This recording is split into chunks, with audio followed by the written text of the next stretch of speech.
Olá, meu querido irmão, minha querida irmã. Estamos mais uma vez reunidos no nosso programa Em Comunhão. É tão bom estar com vocês, por alguns minutos podemos conversar. Espero que você tenha a sua Bíblia aberta e exatamente na carta de São Paulo Apóstolo aos Romanos, que já começamos a comentar essa carta, não é mesmo? Mas, nesse momento, então, eu queria acolher aqueles que estão aqui formando essa equipe de diálogo, de conversa, de bate-papo sobre a carta aos Romanos. Aí o nosso querido Padre Domingos Sávio da Silva, vocês já sabem que ele é doutor em Bíblia, né? E é importante então porque ele conhece a Bíblia na sua língua original, ele consegue ler aquilo que nós não conseguimos facilmente.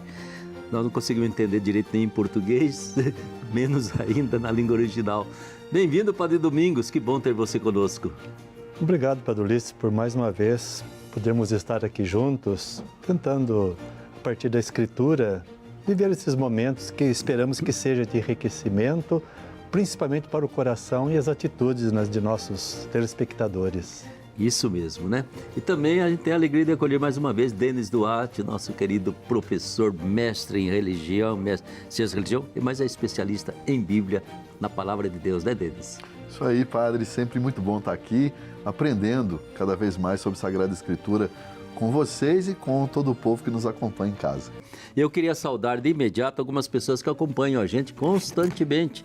E essa saudação nossa a vocês vai também por toda a parte, da parte de todos aqueles que lutam e labutam aqui conosco, os câmeras que estão aqui filmando a gente, os diretores, né mesmo, a Adriana, Rafael, um abraço para você, lá para Juliana Oliveira, lá de Caém, na Bahia, um abração para você, Juliana, Leonardo Vieira, lá de Goiás, Maria do Socorro, de Fortaleza, Ceará, a Maria Silva, de Tupi Paulista, aqui em São Paulo, e a Iracema Moncorvo, do Rio de Janeiro, Um abraço para vocês, continuem aí ligadinhos e com a Bíblia aberta sempre, porque a palavra de Deus continua sendo para todos nós, entende?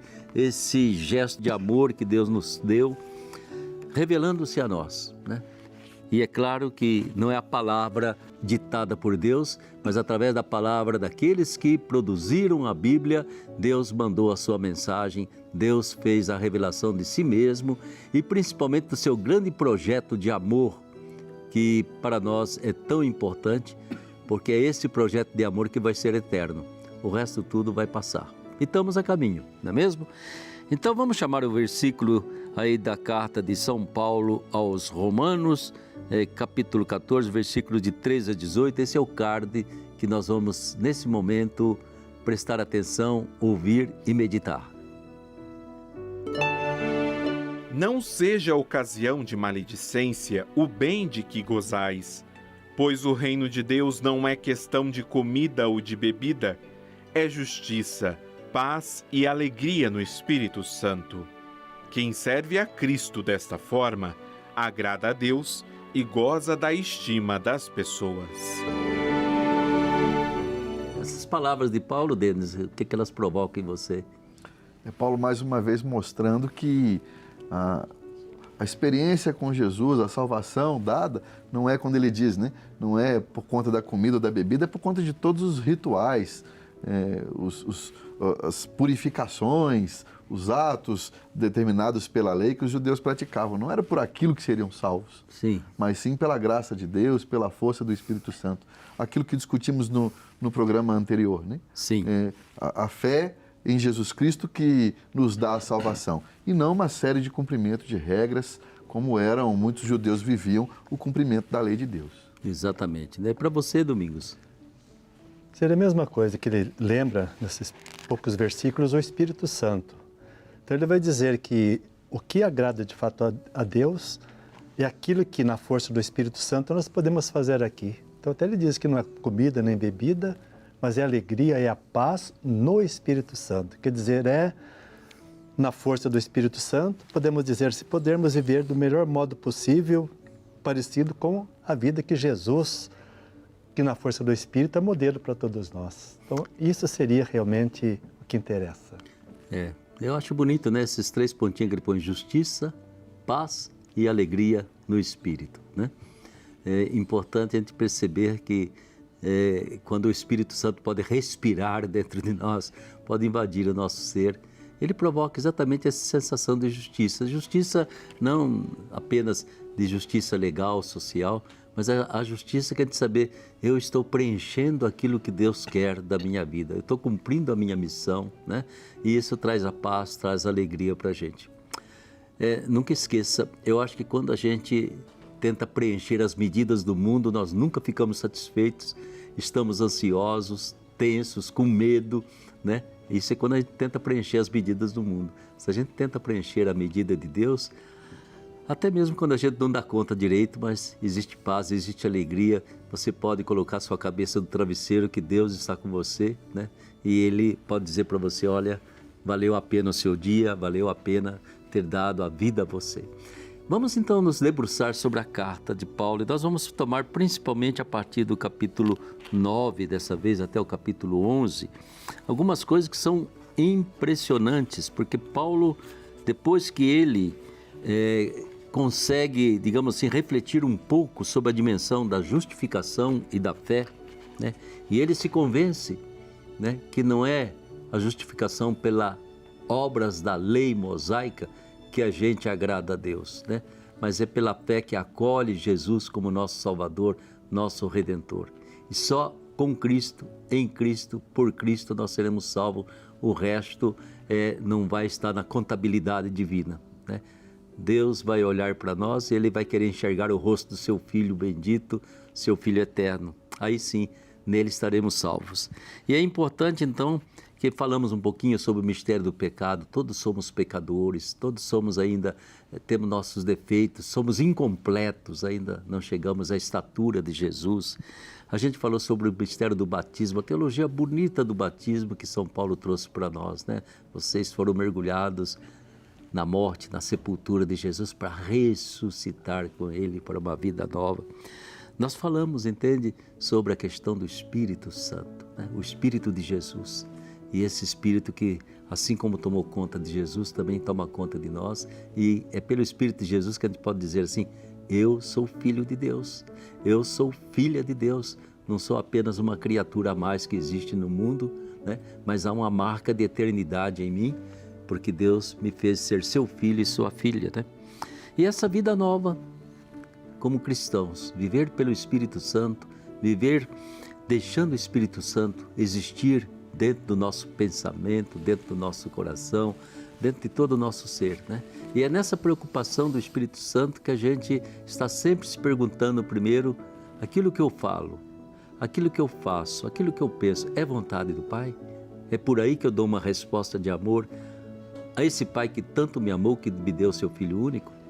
Então nós vamos conversar um pouquinho sobre isso, mas aqui tem uma coisa, Padre Domingos Sávio, que até na nossa Bíblia está escrito Mistério de Israel, né? Paulo, de um lado, ele olha para o seu povo, como você já dizia, e vê esse povo como sendo um povo eleito, um povo escolhido por Deus e um povo que Deus jamais vai rejeitar. Não vai, né? Mesmo que esse povo vire um pouquinho as costas a Jesus, não vai ser rejeitado por Deus, né? Mas existe esse mistério de Israel que deixa o coitadinho do São Paulo meio encucado, não é mesmo? Sem dúvida, ele começa esses 3 capítulos, no capítulo 9, dizendo que tem uma grande tristeza dentro do coração, referente aos meus, que ele chama irmãos, meus irmãos na fé, os judeus. Tem uma grande dor. Agora, eu penso assim, parece que São Paulo ele quis escrever esses 3 capítulos de modo especial, acho que naquela ânsia que ele tinha realmente de que um dia Israel, os seus irmãos na fé, a partir do Antigo Testamento, né, a partir da Escritura, realmente descobrisse Jesus. Sim. E uma coisa que me impressiona, se São Paulo, por exemplo, ele lembra às vezes que ele foi assim açoitado pelos judeus. E a carta até vai falar, a carta aos Romanos vai falar, porque, por exemplo, ele promoveu uma coleta entre algumas comunidades em favor dos cristãos judeus de Jerusalém que estavam passando em grande dificuldade. E ele, nos Atos dos Apóstolos, ele fala assim, que olha, não sei o que está me esperando por lá, mas o Espírito Santo está me dizendo que vai ser só tribulação. Então, ele vai levar essa coleta para os seus irmãos judeus, sabendo que parece que ia fracassar aquilo.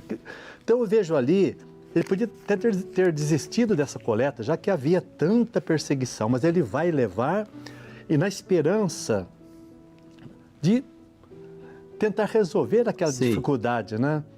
Porque até ele vai mostrar um pouco na carta também que, por um lado, se, digamos, os pagãos, de certo modo, receberam dos judeus, a partir da Escritura, mas agora os pagãos, que são cristãos, deveriam como que devolver um pouco para, digamos, os judeus, o que eles receberam. Que Paulo mesmo é judeu, quer dizer, o que eles receberam do Paulo judeu, que devolvesse agora os judeus. Então eu vejo, assim, acho que um amor mais entranhado de São Paulo pelos seus irmãos judeus.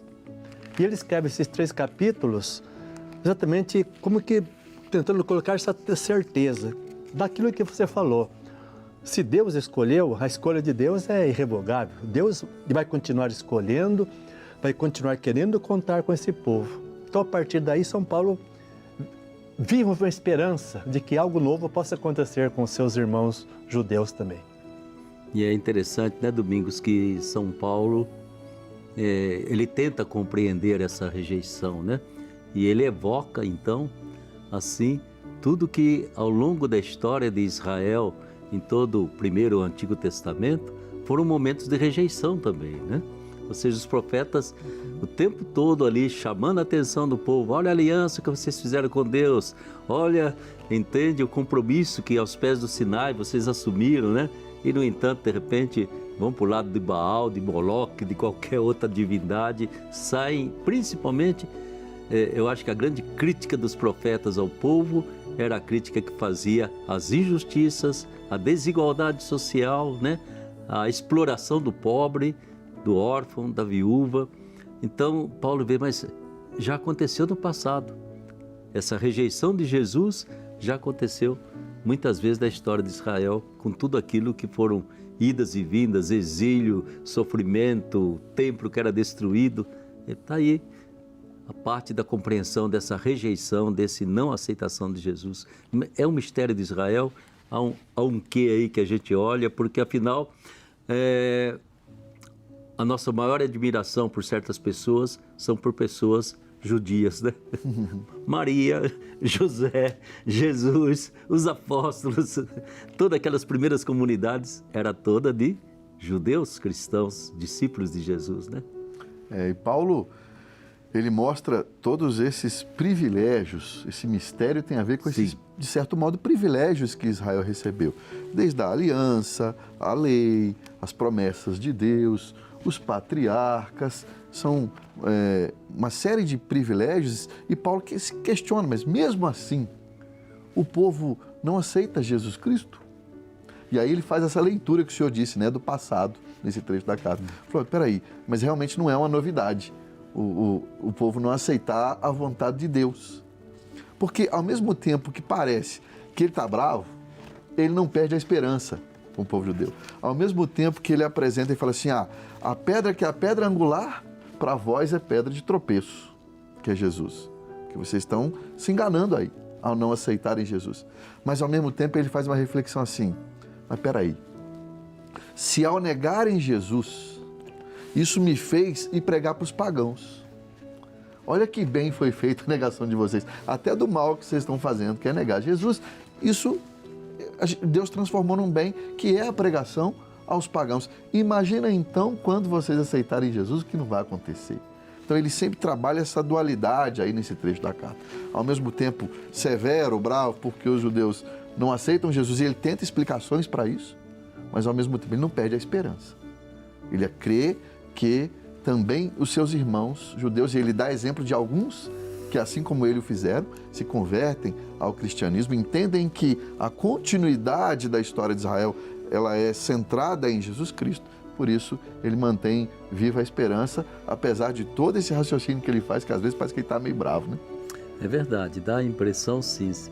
Eu às vezes fico pensando, Domingos, é todo um mistério, né, que a gente fala, a gente não entende a história, não consegue perceber, mas eu fico pensando, vamos dizer que o povo judeu tivesse acolhido Jesus, né? talvez não tivesse se libertado da lei mosaica. Porque como ele diz, né? Eu tive que me libertar da lei mosaica, passar para a lei de Cristo, né? E essa lei de Cristo se libertou da circuncisão, do sábado, de tudo isso, para poder criar uma comunidade que não tinha essa herança antiga. Tiveram que criar, né? Você vê os nossos primeiros cristãos, eles corriam lá para o templo, né? Para não perder o culto, ou talvez fosse a sinagoga, né? Mas depois, no primeiro dia da semana, se reuniram na casa de alguém para celebrar a Páscoa, a ressurreição do Senhor, né? Ou seja, eles achavam que isso tudo era uma realidade só, né? E eu acho que praticamente foi com a destruição de Jerusalém que eles perderam tudo isso, né? Perderam a relação com a sinagoga, evidentemente com o templo, e tiveram que recriar. E aí não simplesmente repetiram o passado, começaram aquilo que era a vivência cristã, a liturgia cristã, a sacramentalidade cristã, né? Então eu fico pensando, será que todo mundo tivesse aceitado Jesus tranquilamente, a gente estaria até hoje ainda na sinagoga. Mas, de repente, passamos da lei mosaica para a lei de Cristo, né? Foi uma mudança de época, né? E não só um conserto feito em cima de alguma coisa que tinha continuidade. E é bonito porque Paulo, nós vimos no tempo anterior, né? Ele também pega antes do êxodo, antes da formação do povo de Deus, ele vai pegar a revelação divina lá em Abraão, Isaac, Jacó, os patriarcas, né? Para dizer, olha, a coisa anterior a esse modo de viver de vocês agora, a esse culto que vocês têm, a essa lei mosaica, o amor de Deus veio antes. A revelação divina veio antes, né? Não esqueça disso. E agora se complementa e se completa com Jesus. Agora, é interessante, mesmo assim na tradição bíblica, por exemplo, no caso de Noé, Deus praticamente mostra que tem que acabar com o mal para se plantar o bem, o seu reino. Sim. Então, com um pequeno resto, que seria Noé e seus familiares, como que recomeça a história? Podemos dizer até mesmo com Abraão, quer dizer, Deus tira de lá para começar com ele uma coisa nova. Então, São Paulo também, ele vai, quer dizer, a esperança que ele deposita no povo é que ao menos uma parte do povo, você até lembrava Nossa Senhora, São Paulo mesmo, quer dizer, é um judeu que descobriu algo mais fundamental na sua vida. Então a esperança dele é que a partir de um pequeno resto, que vai ser fermento de tudo, podemos dizer assim que mesmo os judeus, não é? Nesse pequeno resto, quer dizer, eles vão continuar assim, realizando as promessas de Deus. E a esperança dele é que, de fato, um dia, né, todos os judeus reconheçam, façam, podemos dizer, a experiência que ele mesmo fez ali em Damasco, aquela reviravolta total na vida dele, né? Deles. Exato. Eu estava pensando, Deus nunca perde a esperança na gente, né? Como diz, Deus não vai rejeitar de jeito nenhum. Ele não perde a esperança nos seus filhos, de jeito nenhum. Quem tem mais esperança é Deus. Ele olha para a gente e tem esperança. Não, um dia meu filho vai voltar, um dia minha filha vai me encontrar de novo, vai voltar para casa, né? Eu acho muito interessante até essa esperança que o Paulo traz dentro do coração. Um dia vai acontecer isso, né? Mas em parte entra algo que é muito importante, eu gostaria que você refletisse e ajudasse a gente a pensar, né? Ele diz que até certo ponto essa ignorância ou essa rejeição não terá desculpa, ou seja, há uma responsabilidade no acolher ou no rejeitar, né? E Paulo deixa muito claro isso, pelo menos nessa carta, em relação aos seus irmãos que não aceitaram Jesus. Sim, e ele inclusive também faz uma reflexão sobre isso, porque ele começa a se questionar na carta, por que será que boa parte dos meus irmãos não aceitam Jesus, meus irmãos Sim. judeus? Ele começa a questionar o seguinte, peraí, será que a mensagem não chegou neles? Não. Aí ele falou, não, chegou. Chegou porque eu sou um que prega essa mensagem, por exemplo, e tantos outros. Será que eles não conheciam bem essa mensagem? Não, peraí, é a história de Israel que todo judeu conhece muito bem, toda a escritura que culmina no Cristo.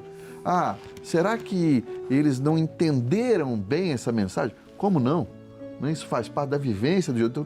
Todos os argumentos que ele mesmo coloca, Sim. ele mesmo refuta, né? Sim. E aí ele chega a essa conclusão. Falou, então, peraí, você também, que não crê no Jesus, você foi apresentada a Escritura para você, você tem essa vivência religiosa, é responsabilidade sua também porque você não crê, né? Então, existe a graça de Deus, mas existe a participação humana, né, nesse processo. E é importante dizer isso, que Paulo não fez uma divisão entre o povo judeu como povo de Deus e agora um povo de Deus formado por aquelas outras pessoas. Não, o povo de Deus é um só. Deus escolheu o povo de Israel, né? Um povo privilegiado porque é povo escolhido. Não é que Deus deixou esse povo de lado, não. É que agora, segundo Paulo, em Cristo, todas as outras pessoas são inseridas também no povo de Deus, inclusive nós, hoje. Somos o mesmo povo de Deus, né? É essa clareza que Paulo vem dar para nós. Vamos pegar um exemplo lá da carta aos Coríntios, né? Somos membros de um só corpo, cuja cabeça é Cristo. Então, ao mesmo tempo que ele faz todos esses questionamentos, ele refuta os próprios argumentos que ele coloca, que provavelmente eram argumentos discutidos na época, ele mostra, não, existe a responsabilidade. Como o senhor disse num dos programas anteriores que nós falamos também de Paulo. Crer não é apenas dizer que crê, mas é aceitar tudo que vem junto com essa crença, né? Exatamente, né? E essa esperança de Deus, então, eu acho muito bonito, não sei se você gostaria de comentar, Domingo, essa esperança, quer dizer, parece que Paulo tem uma visão que vai através dos séculos, né?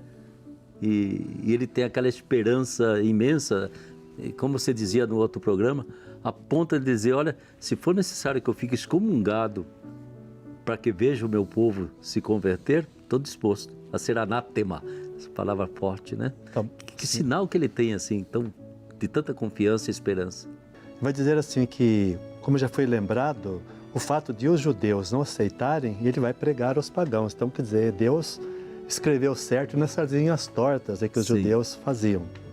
Então, ele vai dizer que esse fato de os judeus estarem fora será até que todos os pagãos assumam, podemos dizer assim, Jesus como o caminho da vida deles. Depois disso, será a conversão dos judeus. Quer dizer, então, ele tem essa certeza de que essa separação do judeu é enquanto as nações todas não abraçarem a fé cristã a partir de Jesus. Mas no final, e como ele vai dizer assim, né, citando, acho que é Isaías, a aliança que eu vou fazer com vocês é que eu vou perdoar os pecados de vocês. Então Deus vai perdoar o pecado que o povo fez e vai acontecer então realmente essa unificação de toda a humanidade. Que São Paulo tem na sua carta, ele vai dizer que não é só a humanidade que está gemendo, buscando essa unificação, mas até a própria natureza, né? Porque a natureza... Dores de parto. Dores de parto a natureza. Porque até fala que a natureza está gemendo para participar da adoção filial. Porque se os homens realmente vivem a adoção filial, se fazem filhos de Deus, eles vão respeitar a natureza, vão cuidar da natureza e a natureza vai responder, vai cumprir a missão dela. Então, São Paulo diz que ela foi submetida à corrupção, quer dizer, a corrupção é vazio, foi submetida ao absurdo, ao nada, não por vontade dela, mas por vontade de quem não era, digamos assim, não vivia como filho de Deus. Então, São Paulo tenta viver essa esperança. Depois das nações, os judeus também vão assumir isso e vai ser exatamente a natureza também que espera essa adoção. Ela quer de novo ser um jardim que é respeitado, não um jardim poluído, tudo mais, um jardim que cumpre a sua missão de ser um lugar de convívio, de terra prometida, onde corra leite e mel. Até a natureza, ele espera que um dia vai experimentar essa missão dela. Você me faz lembrar da impressão que São Paulo estava projetando aquilo que mais tarde, já São Paulo martirizado, São João vai dizer novos céus e nova terra, né? Ou seja, não é novos céus e nova terra depois da morte, não. Deus sonha que aqui nesse mundo a gente vai chegar àquilo que o nosso Papa tanto insiste, né? Que nos tornemos mais humanos e mais fraternos, todas as religiões, e a conversão não é só pensando no judeu, a conversão é da Igreja Católica, de todas as igrejas cristãs, de todas as religiões, né? Acho que Deus sonha com uma conversão. Eu quero que vocês se tornem mais humanos e mais fraternos e não fiquem amarrados a determinadas coisas pelas quais eu estou salvo e você está condenado. isso tem que acabar, né?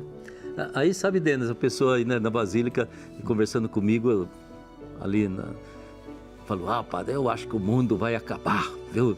O mundo está numa situação, a sociedade vai acabar. Eu falei, você é muito presunçoso. Você acha que você é o final da história? Você não olha para os seus filhos, seus netos, bisnetos e tudo mais? Tem muito chão pela frente, Deus tem uma paciência infinita e Ele vai esperar que os seus descendentes vão ser muito melhores, né? Deus tem essa paciência secular, milenar, o quanto precisar, Ele tem essa esperança, né? Porque no fundo, eu repito, o mundo, o homem ainda estão sendo criados. A criação ainda não terminou, o 7º dia ainda não chegou, né? Eu acho que é importante porque é nessa esperança que a gente vê Jesus como aquela referência maravilhosa que Deus nos deu. Que é o que Paulo nos ensina na carta aos Romanos que a gente está estudando, né? E essa carta aos Romanos nos faz, como Paulo, eu considero São Paulo um homem muito prático, né? Em todas as suas cartas. E a partir disso, nós precisamos, olhando para esse estudo que nós estamos fazendo das cartas de São Paulo, e como é que a gente pode colocar tudo isso em prática para buscar este caminho que nós estamos fazendo, como o Senhor colocou, né? Que Deus tem nos aprimorado a cada vez. Ler a Sagrada Escritura é para isso, né? Para que a gente coloque em prática e que a gente se aperfeiçoe como ser humano e, consequentemente, ajude no aperfeiçoamento da sociedade. Então, São Paulo nos fala que não é por regras que eu vou me tornar melhor, que eu vou alcançar a salvação, mas é pela fé em Cristo. E que essa fé em Cristo vai sim me tornar uma pessoa melhor para que eu pratique boas obras, que eu também tenho responsabilidade sobre a minha conversão, como os judeus também tiveram, e que eu posso contar com a graça do Espírito Santo, porque eu não sou perfeito, eu sou pecador. Sim. Às vezes eu faço, como São Paulo nos diz, eu faço o mal que não quero e deixo de fazer o bem que quero, mas eu conto com a graça do Espírito Santo. Tudo isso são pontos interessantes dessa carta que a gente precisa fazer uma reflexão hoje para que a gente se torne, de fato, um cristão cada vez melhor, ou seja, cada vez mais assemelhado a Cristo e irradiando a luz de Cristo por onde a gente passar. Certamente, né?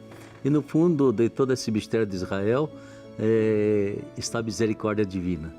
Deus se revela misericordioso, né? Sim. O que é interessante também, acho que a gente vê esses dois lados, né? Por um lado, o judeu, parece que ele teria, às vezes, um pouco de motivo, vamos dizer assim, de ele se considerar mais do que os pagãos. Sim. Mas ele, em 49, parece que a comunidade de judeus em Roma era grande. Fala em 8.000 judeus sob uma embaixada lá em Roma. Então, era uma comunidade razoável. E, em 49, o imperador Cláudio, ele expulsa os judeus de Roma. Ah, sim. Então parece que aí os pagãos, cristãos pagãos que vieram do paganismo, se consideravam mais do que os judeus que foram expulsos. Então Paulo parece que ele escreve essas duas coisas dizendo que ninguém tem motivo de se vangloriar. E é interessante que ele fala, mas principalmente vocês, os que vêm do paganismo, então ele faz a comparação, né, que Israel seria uma videira boa e o paganismo seria uma videira selvagem. Então ele faz a comparação.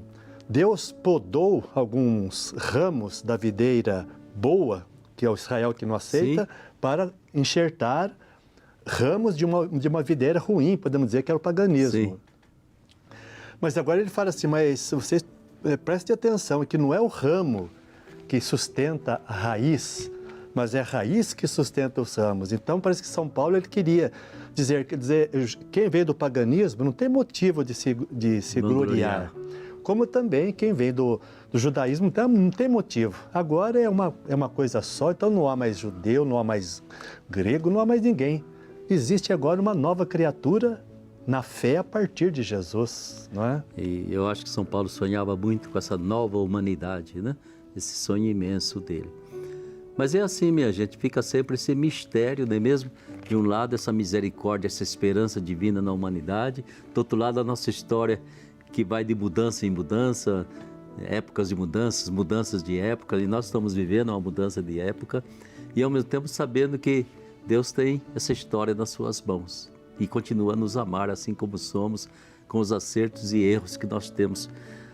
Eu vou convidar você para o próximo programa, porque ainda não terminamos de ler a carta de São Paulo aos Romanos, que é uma carta para todos nós, é a revelação divina.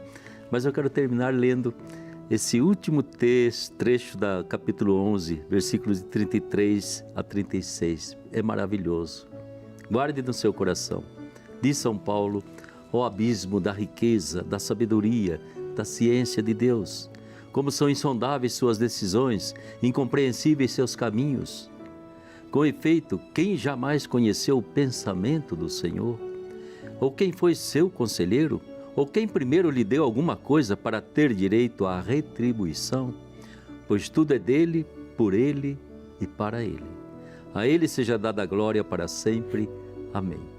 Até a próxima semana, se Deus quiser. Muito obrigado, Domingos Sávio. Muito obrigado, Denis, né? E continuamos aproveitando e sugando e assimilando essa palavra de Deus. Fique com a bênção da Mãe Aparecida e com a sua Bíblia nas mãos.